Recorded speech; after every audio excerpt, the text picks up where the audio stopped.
बिस्मिल्लाहिर्रहमानिर्रहीम अस्सलामुअलैकुम वरहमतुल्लाहि वबरकातुहू। हाउस वाइफ डेली व्लॉग में खुश आमदीद। एक बहुत ही प्यारी सुबह, एक बहुत ही प्यारे दिन, एक बहुत ही प्यारी उम्मीद के साथ अपनी हम व्लॉग का आगाज़ करते हैं। तो जी आज व्लॉग का आगाज़ होगा। बन्नी ने बोला कर्टन, बन्ना ले आया बर्तन। तो बस इसी तरह की तकरीबन आजकल ज़िंदगी चल रही है, तकरीबन इसी जुमले के मुताबिक। पिछले हफ्ते ही हमने शकरकंदी की चाट बनाई, इतनी ज़्यादा बनाई कि हमने ख़ुद भी खाई, अपने दोस्तों को, रिश्तेदारों को, बहन भाइयों को, सबको खिलाई और ख़ुद भी बहुत ज़्यादा उसको हमने इंजॉय किया। लेकिन बच्चों के बाबा हैं, बस उनको तो शौक़ चढ़ा हुआ है। आज फिर शकरकंदी ले आए उठा के और बोलते हैं कि आज इसको एक नए स्टाइल से बनाओ, यानी कि इसको भून कर बनाओ। तो इसकी रेसिपी आज मिलेगी आपको मेरे दूसरे चैनल पर। इस चैनल पर अगर शेयर करूँगी ना तो फिर जो व्लॉग्स है ना, वो व्लॉग जो है वो बहुत ज़्यादा लंबा हो जाता है। तो अगर आप भुनी हुई शकरकंदी की जो रेसिपी है वो देखना चाहते हैं तो आप मेरे दूसरे चैनल पर जाएं। और आज मैं आपके साथ शेयर करूँगी मिक्स वेजिटेबल की रेसिपी, और इसके अंदर भी बन्ना जी ही की मर्ज़ी शामिल थी, क्योंकि आज मेरा बहुत ज़्यादा मन था, आज मेरा बहुत ज़्यादा दिल था कि मैं बनाऊँगी माश की दाल और मेथी का सालन। सर्दियों में वो बहुत ही लजीज लगता है। और मेरी जो भाभी हैं, मंजली भाभी, सब भाभियाँ बहुत अच्छा खाना बनाती हैं, लेकिन जो मंजली भाभी हैं उनके हाथ से बनी हुई कड़ी और उनके हाथ से बनी हुई खंडलियाँ और उनके हाथ से बनी हुई मुझे माश की दाल और मेथी का सालन मेरा फेवरेट है। इतना फेवरेट है कि मैं खा के भी आती हूँ और साथ में पैक भी करवा के अपने लिए लेके आती हूँ। तो बस आज मैंने सुबह ही सुबह उसकी रेसिपी ली अपनी छोटी सिस्टर से, और मैंने कहा जी आज तो मैं बनाऊँगी माश की दाल और मेथी। लेकिन जब बच्चों के बाबा हैं, पहले कहते हैं क्या पकाना है, क्या लेके आना है, लेकिन जब अपनी फरमाइश बताई जाए तो कहते हैं चलें जी ये नहीं ये पकेगा, ये नहीं ये अगर मैं कहूँ अपनी पसंद से ले आए तो कहते हैं नहीं नहीं आप बताएं क्या पकाना है। यानी कि ना दाईं तरफ वो खुश हैं ना बाईं तरफ खुश हैं, बस दरमियान का रास्ता निकाल लेते हैं, कभी उनकी मर्ज़ी और कभी मेरी मर्ज़ी। तो बन्नी ने जो हमने अक्सर सुना होगा शादियों में एक सॉन्ग है कि जो नई नई जब शादी होती है तो दूल्हा और दुल्हन एक दूसरे को समझ रहे होते हैं, और यहाँ पर इतने साल गुजरने के बाद भी समझने की कोशिशें जारी हैं। यकीनन हर मिस्टर एंड मिसेस के साथ ऐसा ही होता होगा। तो मैंने कहा था कि आज कुछ और बनाएंगे, लेकिन वो अपनी मर्ज़ी से उठा के ले आए मिक्स सब्ज़ी। और मिक्स सब्ज़ी को बनाने से पहले इसको साफ़ करना भी एक चैलेंज होता है, क्योंकि हमें चलना पड़ता है घड़ी की टिक टिक के साथ। जैसे ही घड़ी ने बजाया 1 और यानी कि घड़ी बजाती है 2 तो बस हमारा चूल्हे की बत्ती हो जाती है गुल, चला जाता है गैस, और हमें लगानी पड़ती हैं बहुत सारी दौड़ें अपनी एक लिमिट में खाना बनाने के लिए। बस फिर जल्दी जल्दी मैंने सारी मिक्स सब्ज़ी जो है उसको साफ़ की, और साथ में मेरी एक छोटे छोटे जो बच्चे हैं वो भी हेल्प कर रहे थे। ये मेरे भतीजी थी, मेरे भाई के साथ आई थी, तो ये कहती पप्पो मैं आपके साथ मटर निकलवाती हूँ। बच्चों को ना मटर निकालने का बड़ा शौक़ होता है। बस जल्दी जल्दी मैंने फिर सारी सब्ज़ी बना ली। टमाटर मिर्च और लहसुन अदरक इसका मैंने बना लिया पेस्ट, प्याज को किया ब्राउन, इसमें डाल दिया पेस्ट, साथ में डाल दी नमक मिर्च और हल्दी, थोड़ा सा खुश्क धनिया मैंने साबुत डाला था। ये ना बहुत मज़े का इसका फ्लेवर आता है मिक्स सब्ज़ी में, प्यारा सा। जल्दी जल्दी से इसका एक मसाला भून लिया। मसाला भूनने के बाद इसके अंदर मैंने शामिल किए धुले हुए मटर और आलू, उनको भी अच्छी तरह से भूना। उनको भूनने के बाद इसके अंदर शामिल कर दी मैंने कटी हुई गाजरें, और गाजर डालने के बाद बस थोड़ा सा ही पानी डाला और लगा दिया प्रेशर कुकर, क्योंकि 1:45 बज चुके थे, रोटी भी बनानी थी और बस जो चूल्हा है ना उसकी बत्ती गुल होने ही वाली थी। तो मैंने कहा बस झटपट अब इसको कुकर में ही बनाते हैं। मैंने हल्का सा पानी डाला, अच्छे से सब्ज़ी को मिक्स किया, प्रेशर कुकर का ढक्कन बंद किया। इसको 3 मिनट के लिए मैंने विसल चलाई। जैसे ही 3 मिनट पूरे हुए जल्दी जल्दी मैंने विसल हटा दी। इसकी हटाने के बाद जब ढक्कन खोला तो माशाल्लाह माशाल्लाह बेहतरीन सी मिक्स सब्ज़ी जो है वो गल चुकी थी। बस फिर अच्छे से इसको भून लिया। भूनने के बाद इसके अंदर मैंने डाल दिया कटा हुआ हरा धनिया और कटी हुई ताज़ा मेथी, साथ में थोड़ा सा गरम मसाला, थोड़ा सा नमक भी आज मुझे कम लग रहा था, क्योंकि ना मैंने हरी मिर्च जो है ना आज वो ज़्यादा यूज़ की थी ना। मिक्स सब्ज़ी वगैरह जब बनाए ना तो हरी मिर्च जो है वो ज़्यादा यूज़ करें तो बहुत ही टेस्टी खाना बनता है। बस फिर मैंने अच्छे से इसकी भुनाई की, इसको गार्निश किया, और मज़ेदार सा हमारा मिक्स सब्ज़ी का जो खाना है वो बनकर रेडी हो गया। और मैंने ना इसके अंदर घी बहुत कम डाला था। जब इसको हम खाने लगते हैं, मतलब जब सर्व करते हैं तो इसके अंदर देसी घी डालते हैं, उससे बहुत ही मज़े का इसका फ्लेवर आता है। और ये तकरीबन हर घर में सर्दियों में बनाई जाती है, खाई जाती है, पसंद की जाती है। तो जी हम आज बात कर रहे थे मियाँ और बीवी की आपस की जो ज़हनी बाउंडिंग आप उसको कह सकते हैं, जो आपस में एक रिश्ता है, उसके बाद उसको भी आप कह सकते हैं कि जब नई नई शादी होती है ना, तो बस लड़कियां जो हैं वो ज़िंदगी को समझ रही होती हैं। अगर आप समझें ना, तो ये किस्मत का ही सारा खेल होता है कि हर माँ बाप देख कर, सोच कर, समझ कर, छानबीन करने के बाद ही अपनी बेटी का रिश्ता कहीं तय करते हैं। अपनी बेटी फूलों जैसी बेटी के हाथ किसी अजनबी के हाथ में देते हैं।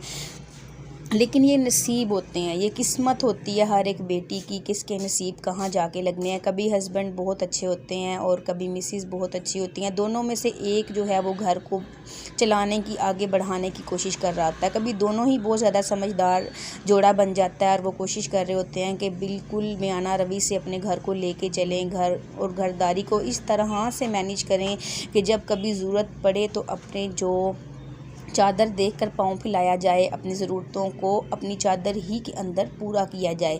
तो बस इसी तरह की कोशिश चल रही होती है यकीनन हर घर में, और अपने रिश्ते को निभाने की कोशिश कर रही होती है। मैंने सुना था कि जो अगर शादी का पहला 1 साल जो है वो मिस्टर एंड मिसेस मियाँ बीवी दूल्हा दुल्हन बेहतरीन तरीके से गुजार लेते हैं, तो बस आप समझें कि उनकी पूरी ज़िंदगी ही आसान है, उनकी ज़िंदगी बहुत अच्छी गुजरेगी।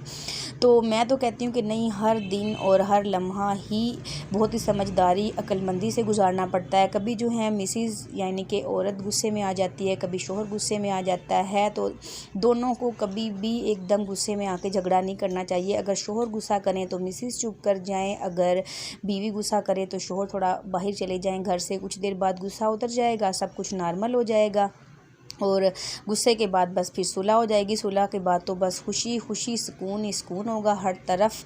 तो बस फिर इसी का नाम ज़िंदगी है, आगे बढ़ते रहना, चलते रहना और ज़िंदगी के लिए कोशिश करते रहना। देखें, आपसे बातें करते करते मैंने अपना खाना भी बना लिया, किचन भी साफ़ कर लिया, और ये है उसके बाद तकरीबन रात को इशा की नमाज़ के बाद के मनाजिर हैं।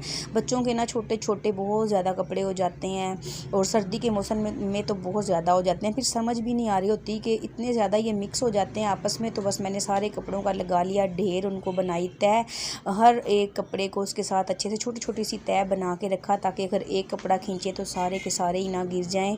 और बार बार चेंज भी करने पड़ते हैं। कितना ही आप इन बच्चों को पानी से दूर रखें, इनको पानी से ऐसी मोहब्बत होती है ना सर्दियों में कि पूरे के पूरे कपड़े इन्होंने गीले करने होते हैं, फिर एक क्या सारे ही कपड़े चेंज करने पड़ते हैं। तो बस फिर ये कुछ कपड़े थे जिनको मैंने अच्छे से लपेट दिया, अच्छे से इनको मैंने तह बनाई और इनको इनकी जगह पर पहुंचाया। और बाद में ना कुछ ये मैं आपको दिखा रही थी कि ये कुछ शर्ट्स हैं, यानी कि छोटी छोटी सी शर्टें होती हैं जो हाई नेक के नीचे, मैं गर्मियों वाली शर्टें होती हैं लेकिन मैं ना इनको रख लेती हूँ, बचा लेती हूँ सर्दियों के लिए, कि हाई नेक हम पहनाते हैं ना, तो हाई नेक के नीचे भी एक पतली सी मैं शर्ट पहना देती हूँ ना, उसे बच्चे के सीने को ठंड नहीं लगती है। गर्मियों में अक्सर ही जो कपड़े होते हैं उनके हाफ बाजू वाली शर्टें होती हैं, तो उन शर्टों को ना मैं ज़ाया नहीं करती, उन शर्टों को मैं रख लेती हूँ अपने पास, और मैं उनको सर्दियों में बच्चों को पहनाती हूँ नीचे, तो उनको ठंड नहीं लगती, उनके सीने में से जो ठंड है ना वो दाखिल नहीं होती है। तो कुछ एक्स्ट्रा जो शलवारें होती हैं ना बच्चों की, मैं उनको भी ज़ाया नहीं करती, क्योंकि जो छोटे बच्चे होते हैं ना वो अक्सर ही अपना पैम्पर लीक कर देते हैं या पानी में जाके भीग के सारे कपड़ों को गीला कर देते हैं। तो फिर जो एक्स्ट्रा जो शलवारें पजामे वगैरह होते हैं ना, मैं उनको भी ज़ाया नहीं करती। मैं 2-2 3-3 मतलब बच्चों को नीचे लेगी और पजामे वगैरह पहना के ना तो ऊपर पहना देती हूँ। तो फिर इस तरह ना बहुत ज़्यादा ना सर्दियों से बच्चों की बचत हो जाती है, और जो माँ है उसको भी परेशानी का सामना नहीं करना पड़ता। साथ ही साथ में पैसों की भी बचत हो जाती है। आपको पता है कि जो सर्दियों के कपड़े हैं ना वो बहुत ज़्यादा महंगे मिलते हैं, और वो बहुत ज़्यादा मोटे स्टफ़ में होते हैं। उनको अगर आप धो के ड्रायर करके डालते हैं तो कम से कम 2 दिन में वो सूखते हैं, और फिर उनको बार बार चेंज करना और बार बार धोना ये भी थोड़ा चैलेंज हो जाता है। तो फिर आप जो उनसे ऐसे अगर मेरे बताए हुए टिप्स से, यानी कि जो आप रख लेंगे कुछ पतले कपड़े जो नीचे शर्टें वगैरह हाई नेक के नीचे पहनाने के लिए, एक्स्ट्रा कुछ पजामे पैंटें आप रख लेंगे जिनकी शर्टें आप यूज़ नहीं करते, तो आपको ना बहुत ज़्यादा आसानी हो जाएगी आपकी ज़िंदगी में।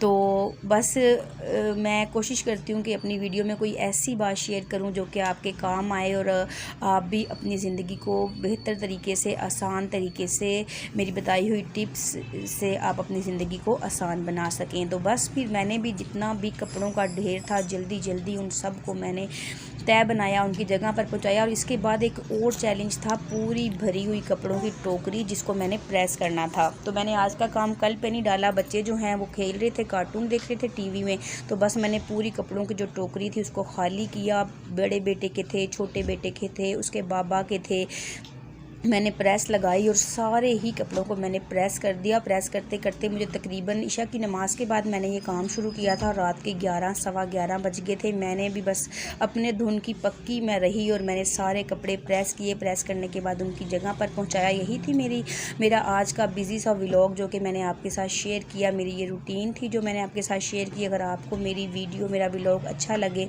तो इसको ज़्यादा से ज़्यादा लाइक और शेयर कीजिए। अगर आप मेरे चैनल पर नए हैं तो मेरे चैनल को सब्सक्राइब ज़रूर कीजिए। बेल आइकन के बटन को प्रेस कीजिए ताकि हर नई आने वाली वीडियो का नोटिफिकेशन आपके पास सबसे पहले पहुंचे और आप मेरी वीडियो को देख सकें।